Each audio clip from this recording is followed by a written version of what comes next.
Last part में हमने देखा था सन एंड मून अकेडमी में यूहाओ की वैंगडोंग और केके से जबरदस्त फाइट होती है जिसमें यूहाओ जीत जाता है। लेकिन अब रॉयल फैमिली यूहाओ से बदला लेने वाला था, इसलिए मास्टर यूहाओ को ऑरेंज और केके के साथ माउंटेन में भेज देते हैं, जहां माउंटेन में सफर के दौरान यूहाओ की ऑरेंज और केके से अच्छी दोस्ती हो जाती है और एंड में इन तीनों का सामना एक सिल्वर वॉल्फ से होता है। नॉवेल की शुरुआत उसी सीन से होती है जहां यूहाओ और ऑरेंज और केके अपने स्पिरिचुअल डिवाइस में बैठे थे, तभी उनके सामने सिल्वर वॉल्फ आ जाता है और इन पर फायर बॉल से अटैक कर देता है, जिसे वो डिवाइस अपनी शील्ड बनाकर ब्लॉक कर देता है। तो यूहाओ उस सिल्वर वॉल्फ से फाइट करने का डिसाइड करता है। ऑरेंज और केके भी उनसे फाइट करने को कहती है, मगर यूहाओ मना कर देता है क्योंकि उनके डिवाइस के अटैक से अट्रैक्ट होकर और भी वॉल्फ वहां आ सकते थे। इसलिए यूहाओ तेजी से बाहर आकर उस सिल्वर वॉल्फ की ओर आ जाता है, तो सिल्वर वॉल्फ भी यूहाओ पर अटैक कर देता है। तो यूहाओ भी आइस एम्प्रेस शील्ड और स्पिरिट एक्सेलरेशन डिवाइस का यूज करके तेजी से सिल्वर वॉल्फ के करीब पहुंचकर डार्क गोल्डन टेरर क्लॉ से जबरदस्त अटैक कर देता है। यूहाओ का ये अटैक इतना ज्यादा खतरनाक था कि एक ही झटके में वो सिल्वर वॉल्फ वहीं मर जाता है, जो देखकर तो ऑरेंज और केके भी हैरान रह गए थे कि यूहाओ कितना ज्यादा स्ट्रॉन्ग है। अब यूहाओ उस सिल्वर वॉल्फ के पास आकर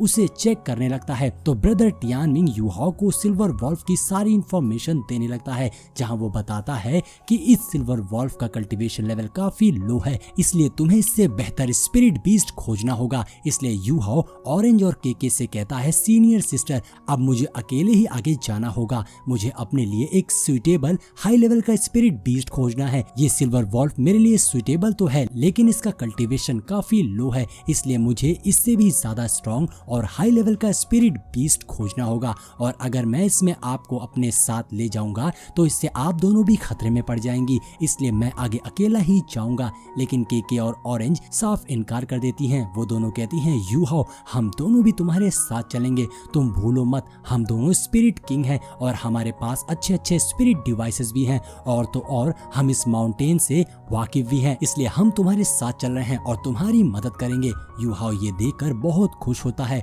कि वो दोनों लड़कियां उसे इस सिचुएशन में इतना ज्यादा सपोर्ट कर रही हैं, इसलिए यूहाओ उनके साथ जाने को एग्री कर देता है, जिसके बाद ये तीनों एक साथ माउंटेन पीक के लिए निकल पड़ते हैं। काफी देर चलने के बाद इन्हें रास्ते में कोई खास बीस्ट नहीं मिलता है और रात भी हो गई थी, इसलिए ये लोग फिर से कैंप लगाकर रेस्ट करने का डिसाइड करते हैं। जहां यूहाओ फिर से कुकिंग कर रहा था, उसका बनाया खाना इन दोनों लड़कियों को बहुत पसंद आता है। ऐसे ही बात करते करते ऑरेंज और केके को पता चलता है कि यूहाओ अभी सिर्फ 14 साल का है। ये जानकर तो वो दोनों बहुत शॉक रह गई थी कि यूहाओ सिर्फ 14 साल की उम्र में ही लेवल 40 पर पहुंच गया है, जबकि हम तो यूहाओ से 5 साल बड़े हैं। जिस पर यूहाओ कहता है, आप दोनों को इतना हैरान होने की जरूरत नहीं है, अभी मुझे बहुत कुछ सीखना है। जिसके बाद ये तीनों सो जाते हैं, मगर तभी यूहाओ की थर्ड आई रिएक्ट करने लगती है, यानी कि यूहाई की आई ऑफ डेस्टिनी को आने वाले किसी भयानक खतरे का एहसास हो गया था, जिससे यूहाओ चौकन्ना हो जाता है। ऑरेंज उससे पूछती है, यूहाओ क्या हुआ? जिस पे यूहाओ बताता है, तैयार हो जाओ, बहुत बड़ा खतरा हमारी ओर आने वाला है, क्योंकि गोल्ड वॉल्फ का पूरा झुंड हमारी तरफ आ रहा है और उनमें से 3 गोल्ड वॉल्फ का कल्टीवेशन 10,000 ईयर ओल्ड से भी ज्यादा है, और ये करीब 100 सिल्वर वॉल्फ को लीड कर रहे हैं जिनका कल्टीवेशन 1000 ईयर है, और उन्होंने पूरे पीक को चारों ओर से घेर लिया है। पल भर में वो सब यहाँ पहुँच जाएंगे। तो ऑरेंज यूहाओ को स्पिरिट डिवाइस में बैठने को कहती है, जिससे वो तीनों स्पिरिट डिवाइस से लड़ते हुए नीचे पहुंच जाएंगे, लेकिन यूहाओ मना कर देता है। यूहाओ कहता है, मुझे मेरी 4th स्पिरिट रिंग को हासिल करना ही होगा, इसलिए मुझे यहाँ रुककर उन गोल्डन वॉल्फ का सामना करना होगा। वैसे भी ये गोल्डन वॉल्फ का झुंड इतनी आसानी से हमारा पीछा नहीं छोड़ेगा, इसलिए मेरे पास एक प्लान है। ऑरेंज और केके उस स्पिरिट डिवाइस में बैठे हुए थे, इसलिए यूहाओ उनके डिवाइस को धक्का देकर नीचे भेज देता है ताकि वो दोनों यहाँ से दूर और सेफ रहें। केके यूहाओ को कहती है, ये तुम क्या कर रहे हो, हम तुम्हारी मदद करेंगे। लेकिन ऑरेंज भी कहती है, हम फिलहाल कुछ भी नहीं कर सकते हैं, हमें यूहाओ पर भरोसा रखना होगा, और इनका स्पिरिट डिवाइस रोल करता हुआ माउंटेन से नीचे जाने लगता है। दूसरी ओर यूहाओ पल भर में अपनी स्पिरिट रिपीटिंग क्रॉसबो से अटैक करके 30 गोल्डन वॉल्फ को मार डालता है। तभी यूहाओ के सामने 3 बहुत ही खतरनाक स्पिरिट बीस्ट आते हैं, जिनमें से 2 गोल्ड वॉल्फ अपने पीछे मौजूद सिल्वर वॉल्फ किंग को प्रोटेक्ट कर रहे थे, जो कि 10,000 ईयर बीस्ट था। सिल्वर वॉल्फ किंग अपनी किलिंग स्पिरिट एबिलिटी का यूज करता है, जिसका इंटेंट बहुत ही स्ट्रॉन्ग स्ट्रॉन्ग था। तो अब यू हाओ अपनी स्पिरिट रिपीटिंग क्रॉसबो से गोल्ड वॉल्फ पर अटैक करता है, मगर उससे गोल्ड वॉल्फ को कुछ भी नहीं होता। तो यू हाओ फुल पावर से स्पिरिट गेज अटैक से सिल्वर वॉल्फ किंग पर अटैक करता है, मगर उसके इतने पावरफुल अटैक से भी सिल्वर वॉल्फ किंग की सिर्फ आंखों से ही खून निकलता है, जो देखकर यू हाओ समझ जाता है कि ये बैटल उसके लिए बहुत मुश्किल होने वाली है। और अब यू हाओ तेजी से उन तीनों स्पिरिट बीस्ट के पीछे आकर डार्क कोल्ड टेरर क्लॉ से कंप्लीट फॉर्म और आइस एम्प्रेस स्क्वायर की कंप्लीट फॉर्म का यूज करता है, जिससे उनके अंदर से बहुत ही स्ट्रॉन्ग कोल्ड ऑरा निकलता है, जिससे ये तीनों ही बीस्ट उससे दूर हो जाते हैं। जिसका फायदा उठाकर यू हाओ डार्क गोल्ड टेरर क्लॉ का यूज करके सिल्वर वॉल्फ किंग पर अटैक करके अपने हाथों को उसके सर के आर पार कर देता है, जिससे सिल्वर वॉल्फ किंग मारा जाता है। और फिर यू हाओ स्पिरिट विंग डिवाइस का यूज करके उड़ते हुए सिल्वर वॉल्फ किंग की बॉडी लेकर माउंटेन से नीचे आ जाता है। यहाँ यू हाओ उस सिल्वर वॉल्फ किंग की बॉडी के सामने बैठा था, तभी धीरे धीरे यू हाओ के पीछे एक गोल्ड वॉल्फ आ जाता है। तो यू हाओ उस गोल्ड वॉल्फ से कहता है तुम मुझे प्रोटेक्ट करना, जिस पर गोल्ड वॉल्फ भी मान जाता है। दरअसल ये सब इलेक्ट्रो इरेक्स के नेक्रोमेंसी मैजिक की वजह से हो रहा था। असल में वो गोल्ड वॉल्फ मर चुका था, लेकिन मैजिक की वजह से उसकी बॉडी अभी भी मूव कर पा रही थी। और जब तक यू हाओ सिल्वर वॉल्फ किंग की स्पिरिट रिंग को एब्सॉर्ब करेगा, तब तक पीछे से गोल्ड वॉल्फ यू हाओ को प्रोटेक्ट करेगा। और अब थोड़ी देर के प्रोसेस के बाद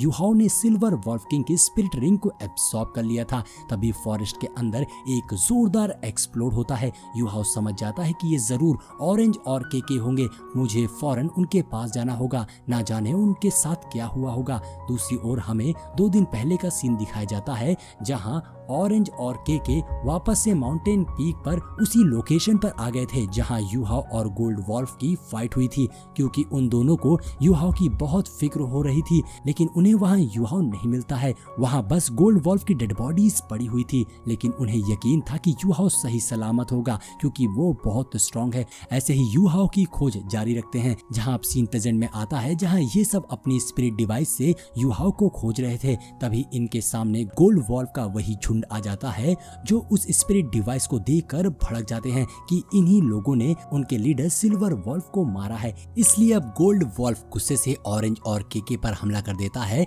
तो केके और ऑरेंज भी अपनी स्पिरिट डिवाइस से उन गोल्ड वॉल्फ पर काउंटर अटैक कर रहे थे, लेकिन इससे उनकी स्पिरिट पावर्स बहुत तेजी से खत्म हो रही थी। ऑरेंज और केके जानती थी वो दोनों ज्यादा देर तक ऐसे टिक नहीं पाएंगी। तभी ऑरेंज को सामने वही ढलान दिखाई देती है। तो ऑरेंज को एक आइडिया आता है कि वो दोनों किसी तरह अपने स्पिरिट डिवाइस को लेकर उस ढलान तक पहुंच जाएं, तो वो पिछली बार की तरह रोल होते हुए माउंटेन से नीचे पहुंच जाएंगे। इसलिए वो दोनों उस ढलान की ओर जाने लगती हैं, लेकिन इन्हें ऐसा करता देख गोल्ड वॉल्फ इन्हें जोर से हिट करता है। और अब सारे गोल्ड वॉल्फ इनके स्पिरिट डिवाइस को चारों तरफ से हिट करके तोड़ने फोड़ने लगते हैं, क्योंकि अब वो सारे गोल्ड वॉल्फ एक साथ हमला कर रहे थे, जिससे इनका स्पिरिट डिवाइस का डिफेंस बैरियर भी टूटने लगा था। केके और ऑरेंज समझ गए थे कि अब इनका दी एंड होने वाला है। ऑरेंज तो रोते हुए कहती है, मॉम डैड मुझे माफ कर देना, मैं आपका बदला नहीं ले पाई और अब मैं भी आपके पास आ रही हूँ। वहीं केके कहती है,